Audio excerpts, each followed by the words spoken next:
Hello everyone. कैसे हैं आप सब? होप सो अच्छे होंगे। आज जो मैं बताने वाली हूँ आपको नीट 2020 आई नो जैसे कि 17 जुलाई को नीट 2020 होने वाला है। आज से ही ये मैं बताने वाली थी कि किस तरह से पढ़ना है, क्योंकि मुझसे हमेशा क्वेश्चंस पूछते हैं बच्चे कि मैम बायो कैसे पढ़ते हैं, कि किस तरह से पढ़ें, किस तरह से मतलब हमारा सिलेबस भी कंप्लीट हो जाए, क्योंकि कुछ ही महीने बचे हैं, 1 या 2 महीने बचे हैं मुश्किल से, और हमें फ़िज़िक्स भी पढ़ना होती है और केमिस्ट्री भी पढ़ना होती है। उसके बाद हम बायो को भी किस तरह से पढ़ें। तो मैं यही कहने वाली हूँ कि आपको अगर पढ़ना है नीट के लिए, तो आपके लिए सबसे इम्पोर्टेंट जो बुक है वो NCERT है। अगर आप NCERT नहीं पढ़ रहे हैं तो you are in loss. Okay, NCERT पढ़ना सबसे इम्पोर्टेंट है, सबसे इम्पोर्टेंट। ओके, लाइक 90 to 95% जो पेपर है वो NCERT में से आ रहा है लास्ट 3 ईयर्स में। और इसका एग्जांपल मैं आपको दे सकती हूँ, जैसे कि मैंने कुछ क्वेश्चंस निकाले थे, मैंने ह्यूमन फिजियोलॉजी के लिए और प्रीवियस ईयर क्वेश्चंस देखे थे, और मैंने ये ज़्यादा प्रीवियस नहीं लिया, 2021 लिया, 2022 लिया है और 19 का लिया है। So as you can see 4 से 5 क्वेश्चन जो है मैंने ह्यूमन फिजियोलॉजी के डिसऑर्डर्स से क्वेश्चन निकाले थे। जैसे कि दिख रहा है मस्कुलर डिस्ट्रॉफी, और ये वाला दी इंसुलिन एडिसन्स डिजीज़, ये सारे NCERT में प्रेजेंट है। ओके, ये वाला फटीग किससे होता है, पैरालिसिस ऑफ स्केलेटल मसल्स, ये हम आगे पढ़ने वाले हैं। पर मैं ये बताना चाह रही हूँ कि आधे से ज़्यादा, आई विल से 90 to 95% जो पेपर है NCERT से आ रहा है। तो क्यों हम अपना टाइम वेस्ट कर रहे हैं रिफ्रेशर्स पढ़ने में, मोटी मोटी बुक्स पढ़ने में। तो हमें ज़रूरी है कि NCERT पढ़ें, और किस तरह से पढ़ना है उसकी टैक्टिक्स आपको मिल सकती हैं। आपको ये मिलेगा कि पूरा प्लान मिलने वाला है, पूरा स्केड्यूल मिलेगा कि 17 जुलाई तक, उससे पहले आप एटलीस्ट 2 से 3 बार रिवीजन कर पाएँ तीनों सब्जेक्ट का। ये बहुत इम्पॉर्टेंट है। तो हम पढ़ने वाले हैं, किस तरह से पढ़ना है। तो देखो, आपको सिलेबस बनाना पड़ेगा, अपना टाइम टेबल खुद बनाना पड़ेगा। ओके, मैं आपको एग्जांपल दे सकती हूँ कि किस तरह से टाइम टेबल बनाना है, क्योंकि आपको वीक वाइज टाइम टेबल बनाना है बट। ओके, वीक वाइज हमें पूरे उसका नहीं बनाना कि 16 जुलाई तक हमने अपना टाइम टेबल बना के बैठ गए, नहीं, हमें वीक वाइज टाइम टेबल बनाना होता है सबसे पहले। ओके, वीक वाइज में आपको चैप्टर सेलेक्ट करने कि यार मुझे इस चैप्टर को, इतने चैप्टर हैं, मुझे इस वीक में कंप्लीट करना है। ओके, हाँ एक आध बच गया तो चलो ठीक है, लेकिन सपोज़ तुमने एक टारगेट लिया कि यार मुझे एटलीस्ट 7 to 8 चैप्टर्स जो हैं इस वीक में कंप्लीट करना है एनी हाउ। और इसमें ये ज़रूरी है कि हर सब्जेक्ट में से लेना है, एक ही सब्जेक्ट में से नहीं लेना है। Okay, like suppose 7 to 8 chapters हैं, तो आपने 3 बायो के ले लिए, 2 आपने फ़िज़िक्स या केमिस्ट्री के ले लिए। ओके, और 2 आपने इसके ले लिए फ़िज़िक्स के, तो कितने हो गए? 7 हो गए। एक आध और आप बायो का ले सकते हो। तो इस तरह से आपको अपने चैप्टर सेलेक्ट करने हैं कि ताकि कॉम्बिनेशन एक बन जाए और आप बोर नहीं हो, कन्फ्यूजन नहीं हो कि यार किस चैप्टर को कैसे पढूँ, पहले कौन सा पढूँ, क्योंकि एक कन्फ्यूजन हमेशा ही रहता है। तो ये आपको सॉर्ट आउट करना पड़ेगा। सबसे इम्पॉर्टेंट है वीक वाइज टाइम टेबल बनाना। ओके, एक और वीडियो मैं बनाऊंगी कि किस तरह से और एक्सप्लेन करूँगी किस तरह से चैप्टर सेलेक्ट करो, कहाँ से करो। वीडियो चाहिए अगर आपको तो आप मुझे बताइएगा। और हम अभी स्टार्ट करने वाले हैं ह्यूमन फिजियोलॉजी। अब ये नहीं है कि ह्यूमन फिजियोलॉजी उठाइए, NCERT उठाइए और बुक पढ़ना शुरू हो गए, ऐसे नहीं पढ़ते हैं। ओके, उसमें से हम टॉपिक डिसाइड करेंगे कि हाँ ये टॉपिक है, हमने पढ़ना है। ओके, जैसे मैं पढ़ती थी, मैंने क्या किया था कि यार ह्यूमन फिजियोलॉजी पता है बहुत सारे चैप्टर हैं, अराउंड 7 चैप्टर्स हैं ह्यूमन फिजियो के, तो अब एक एक चैप्टर पढ़ोगे, ऐसे नहीं होता। आपको टॉपिक डिसाइड करना होता है कि यार स्टार्टिंग के 3 पेजेस मुझे इस चैप्टर के पढ़ने, फिर इस चैप्टर के पढ़ने, फिर इस चैप्टर के पढ़ने, क्योंकि एक बार में आप ग्रास्प नहीं कर पाते। ये नहीं है कि हमने डाइजेस्टिव सिस्टम पढ़ा तो ऊपर से नीचे तक पूरा पढ़ दिया, नहीं, you have to study in part ताकि आप अच्छे से ग्रास्प कर पाओ। सबसे पहले ह्यूमन फिजियो में मैं आपको डिसऑर्डर्स बताने वाली हूँ। सारे चैप्टर्स के डिसऑर्डर हैं जितने भी ह्यूमन फिजियो में, रेस्पिरेटरी के भी हैं इसके अंदर, और मस्कुलर के भी हैं, सारे हैं। ओके, तो ये बहुत इंपॉर्टेंट है। अब डिसऑर्डर में बहुत सारे क्वेश्चन आते हैं, मैच द फॉलोइंग आ जाता है। मैच द फॉलोइंग तो बहुत ही कॉमन सा क्वेश्चन और फेवरेट क्वेश्चन हो गया इस टाइम पे। तो तुम्हें डिसऑर्डर्स पढ़ने, ठीक है। ये रहे disorder of digestive system. The inflammation of the intestinal tract, the most common element due to bacterial viral infection. Intestinal tract का इन्फ्लेमेशन बहुत कॉमन है। ओके, किस वजह से हो सकता है, टैप वॉर्म है, राउंड वॉर्म है, थ्रेड वॉर्म है, हुक वॉर्म है, पिन वॉर्म से इन्फेक्शन हो सकता है। ये सारे पैरासाइट हैं इंटेस्टाइन के। ये हमने ह्यूमन हेल्थ एंड डिजीज़ में भी पढ़ना है कि राउंड वॉर्म से क्या होता है, फ्लेरिएसिस किससे होता है। ओके, ये सब वहाँ पे आएगा। तो हम सबसे पहले पढ़ने वाले जॉइंटिस। सबसे पहले जॉइंटिस से हमें क्या याद आना चाहिए, येलोनेस याद आना चाहिए। ठीक है, ये याद आ गया तो तुम्हें याद आ जाएगा कि क्या होता है। ओके, फिर तुम्हें याद रखना है कि कहाँ पे होता है, लिवर पे होता है। तो जॉइंटिस कहाँ पे इफेक्ट करता है, लिवर पे इफेक्ट करता है। और क्या होता है, स्किन जो और आइज़ जो है हमारी वो येलो हो जाती है। ये याद हो जाएगा। तो दिस इज़ इट। बस इतनी चीज़ें, 3 चीज़ें यार, लिवर पे होता है, येलो हो जाती है हमारी स्किन एंड आइज़, और किस वजह से, बाइल पिगमेंट्स के, बिलिरुबिन और बिलीवर्डिन के डिपोजिशन से हमारे अंदर जॉइंटिस होने लगता है। ओके, फिर वॉमिटिंग की बात कर लेते हैं। वॉमिटिंग किससे होता है, हमें पता है वॉमिटिंग काफ़ी कॉमन है। वॉमिटिंग डायरिया क्या हमने नॉर्मली नहीं सुना है, हाँ, बट एनसीईआरटी के लैंग्वेज में क्या दिया है ये इंपॉर्टेंट है, और यही के यही पेपर में आता है। ऐसा नहीं है कि वो चेंज करके देंगे, नहीं, तुम्हें मैं दो कॉलम दे देंगे क्योंकि हम इस पर क्वेश्चंस भी करने वाले हैं। मैं तुम लोगों को क्वेश्चन दूंगी कि किस तरह से करना है। वॉमिटिंग पे आ जाएगा, देखो ऐसे लिख देंगे, वॉमिटिंग लिख दिया, एक डायरिया लिख दिया, कॉन्स्टिपेशन अब लिख दिया, और यही चीज़ें हैं ना, यही चीज़ें ऊपर नीचे करके मैच दो कॉलम में दे देंगे। तो मैच दो कॉलम जो है काफ़ी फेवरेट क्वेश्चन है इस टाइम, तो ये ध्यान रखना, ठीक है।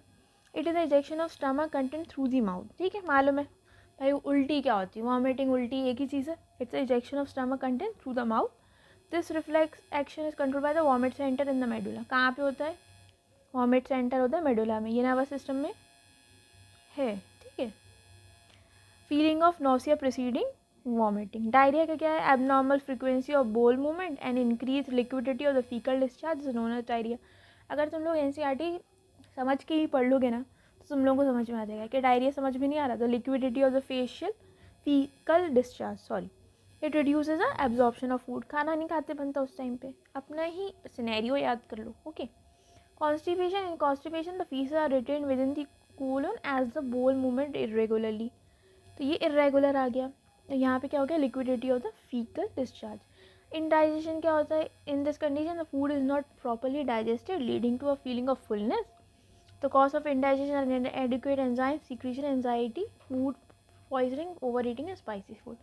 तो ये भी पूछ सकते हैं कि यार फूड पॉइजनिंग हो रही है तो क्या होगा उससे, फूड पॉइजनिंग से क्या हो सकता है, इनडाइजेशन हो सकता है। तो ये तो काफ़ी ईजी था, jaundice, vomiting, diarrhoea, constipation, indigestion. I think ये तो समझ में आ ही गया, ठीक है। फिर ये लास्ट 2 ईयर से ये वाली डिजीज़ भी जोड़ी गई हैं। तो ये 2 हैं इसके अंदर, मरस्मस और क्वाशियोरकर। दोनों के डिफरेंसेस थोड़े बहुत याद रखने। स्टार्टिंग का तो कुछ नहीं है, बस ये प्रोटीन एनर्जी मैलन्यूट्रिशन की वजह से मरस्मस या क्वाशियोरकर हो सकते हैं, ठीक है। तो marasmus is produce by simultaneous deficiency of protein and calorie, ये इंपॉर्टेंट है, ठीक है। किस चीज़ से हो रहे हैं, प्रोटीन प्लस कैलोरी। वहीं आप अगर क्वाशियोरकर में देखोगे सिर्फ प्रोटीन की डेफिशिएंसी से होता है, अनऑक्यूपाइड बाय कैलोरी, मतलब कैलोरी नहीं होती है। ओके, नो कैलोरी की वजह से डेफिशिएंसी नहीं होती है, सिर्फ प्रोटीन डेफिशिएंसी से होता है क्वाशियोरकर। और प्रोटीन प्लस कैलोरी की बात करें तो मैरस्मस। और दिस इज़ इम्पॉर्टेंट, इन्फेंट में होता है जो 1 साल से छोटे होते हैं, वहीं kwashiorkor is more than 1 year in age. तो ये डिफरेंस के तौर पे याद रखना है। मरस्मस में क्या हो गया कि मरस्मस में हो गया कि वो उनमें होता है जो 1 साल से कम बच्चे होंगे, ओके, 1 ईयर से कम होंगे। वही क्वाशियोरकर मोर देन 1 ईयर हो सकते हैं। If mother milk is replace too early by other food which are poor in both protein and calorie, तो मरस्मस हो सकता है। If often happens when mother has second pregnancy और चाइल्ड बर्थ व्हेन ओल्डर, तो ये हो गया जैसे कि सेकंड प्रेगनेंसी हो गई मदर की और वो अपने पहले बच्चे पे ध्यान नहीं दे पाई या उसको फीड नहीं कर पाई अपने मिल्क से, तो वो मरस्मस का कॉज हो जाता है, ठीक है। In marasmus the protein deficiency impairs growth, replacement of tissue protein, extreme emaciation of the body. ये कॉमन कॉजेज, अगर प्रोटीन की डेफिशिएंसी भी होती है तो यही कॉज आते हैं। लेकिन हाँ, थिनिंग ऑफ लिम्स भी होते हैं, the skin becomes dry, thin and wrinkle, growth in body weight decline. Of course ही बात है यार, प्रोटीन की डेफिशिएंसी होगी तो ग्रोथ होगी क्या, नहीं होगी, कम होगी, काफ़ी मेलन्यूट्रिशंट होगा वो बच्चा। Even growth and development of brain also affected and mental faculties are impaired, ठीक है। तो क्या क्या याद रखना है भाई, सबसे पहले याद रखना है कि मरस्मस जो है वो प्रोटीन प्लस कैलोरी है, क्वाशियोरकर सिर्फ प्रोटीन है। मरस्मस में क्या है, infant less than 1 year age है। और अगर हम बात करें किसकी, हम अगर बात करें क्वेश्योरकर की तो मोर देन 1 ईयर है। इसमें पढ़ लेते हैं, is result from the replacement of mother's milk by high calorie low protein diet. ठीक है, अब हाई कैलोरी है, हाई कैलोरी वाला दे दिया लेकिन प्रोटीन कम है, तो क्या कॉज हो सकता है, क्वेश्योरकर हो सकता है। तो ये काफ़ी समझने वाली चीज़ है, इसमें याद कुछ रटना नहीं है। हाई कैलोरी, क्योंकि कैलोरी से कोई मतलब है नहीं क्वेश्योरकर को, तो हाई कैलोरी दे रहे हैं लेकिन प्रोटीन कम है, तो उसको डेफिशिएंसी हो सकती है। ठीक है, like marasmus, wasting of muscle, thinning of limb, failure of growth in brain, of course ही बात है, प्रोटीन डेफिशिएंसी के नॉर्मल कॉजेज हैं। ठीक है, बट एक चीज़ यहाँ पे डिफरेंट है, some fat is still left under the skin, मतलब थोड़ा बहुत फैट बच जाता है, और एडीमा बहुत प्रेजेंट होता है, extensive oedema and swelling of a body part are seen. तो यार काफ़ी ईजी सा है कि यार हम बात कर लें अगर मैरस्मस के, तो 2 से 3 पॉइंट्स निकल के आए हैं। वो ये हैं कि भाई अगर हम बात करें कैलोरी की और कैलोरी की उसके साथ प्रोटीन की, तो मैरस्मस की बात है। और इन्फेंट का क्या है कि भाई एज जो है लेस देन 1 ईयर है। ठीक है, ये चीज़ निकल के आ गई। और बाकी जो है, एक चीज़ क्वेश्योरकर में क्या याद रखना है कि वहाँ पे एडीमा बहुत ज़्यादा होता है। ठीक है, एडीमा होता है और फैट थोड़ा बहुत प्रेजेंट होता है, तो ये याद रखना है बस।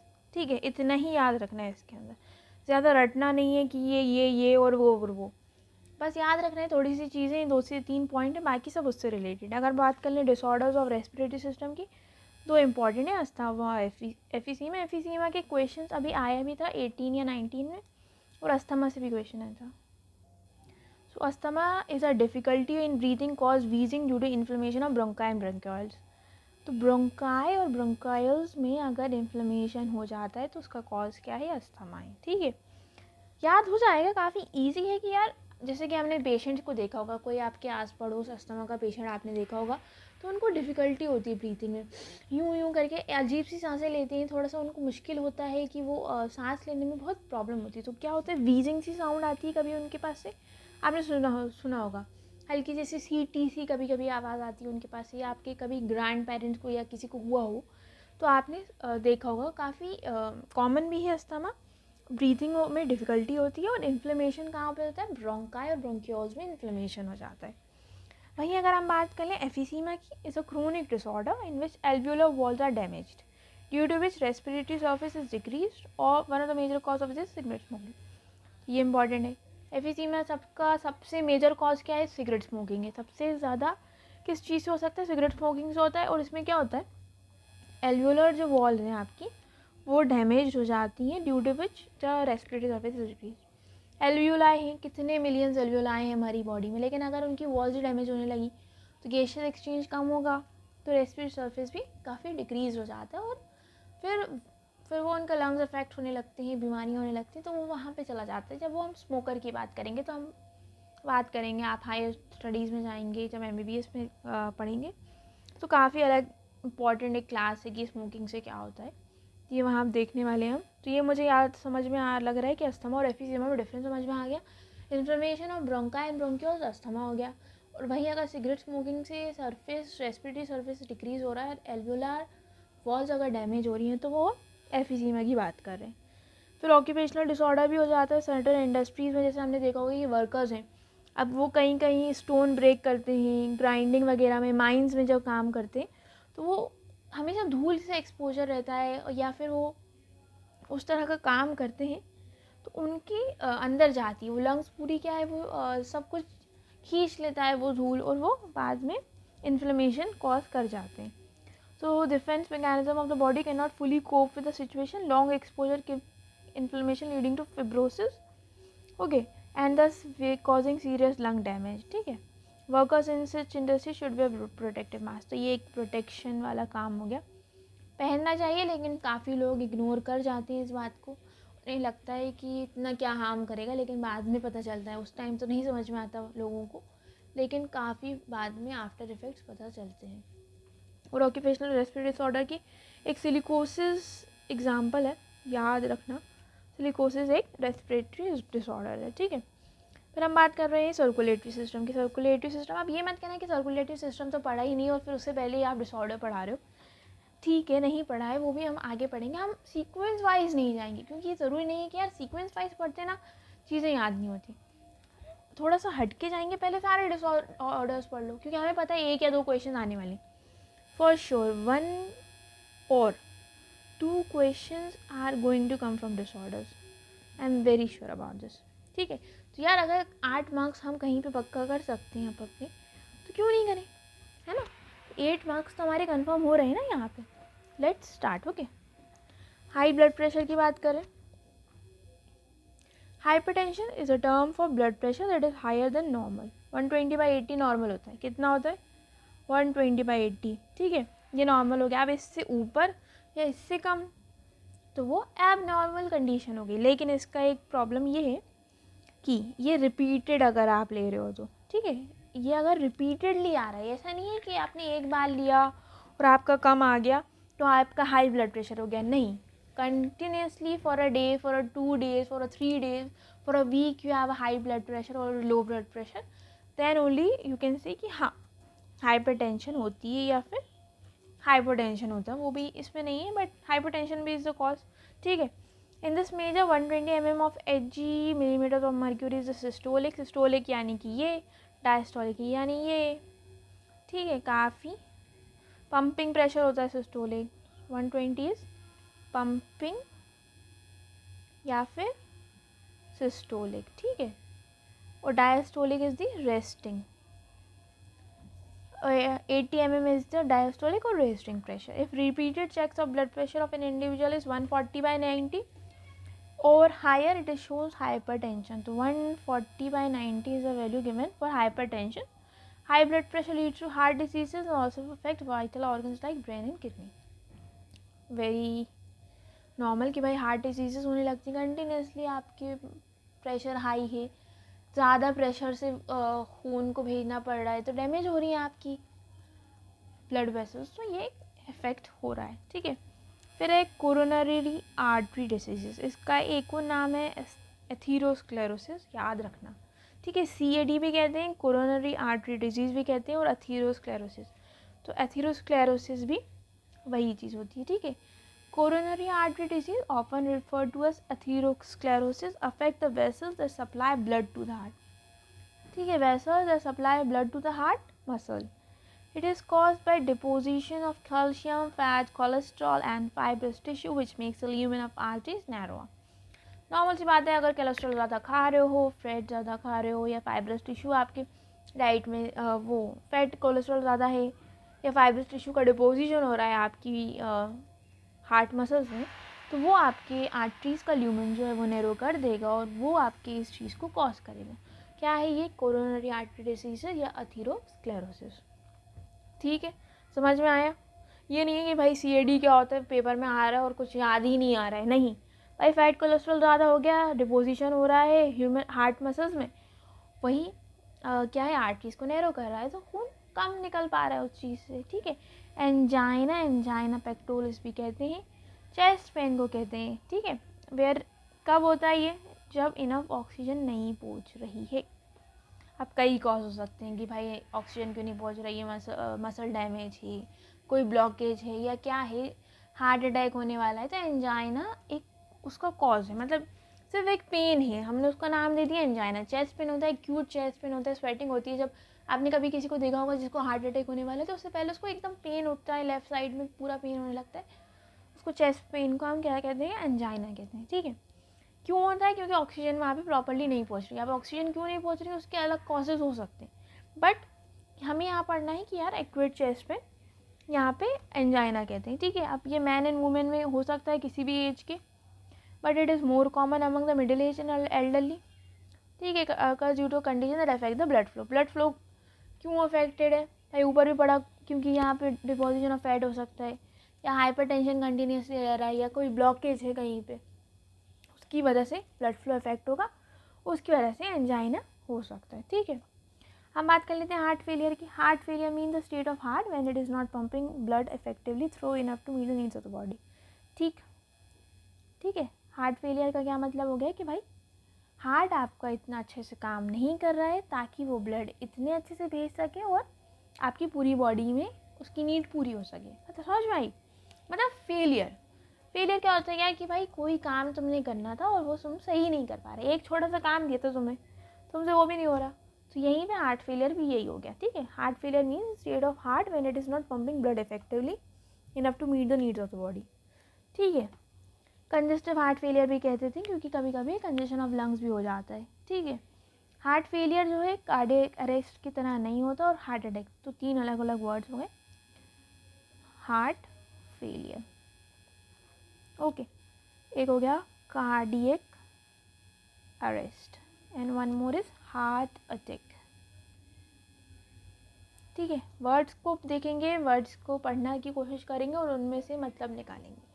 ठीक है, हार्ट फेलियर मतलब तुम्हें कोई काम दिया गया था, तुमसे वो काम हुआ ही नहीं। ये मतलब समझ में आ रहा है? ये याद रखो, यार तुम्हें कोई काम दिया था, यार ये कर लेना, लेकिन तुमसे वो काम ही नहीं हुआ। तो ये मतलब हुआ यहाँ पे।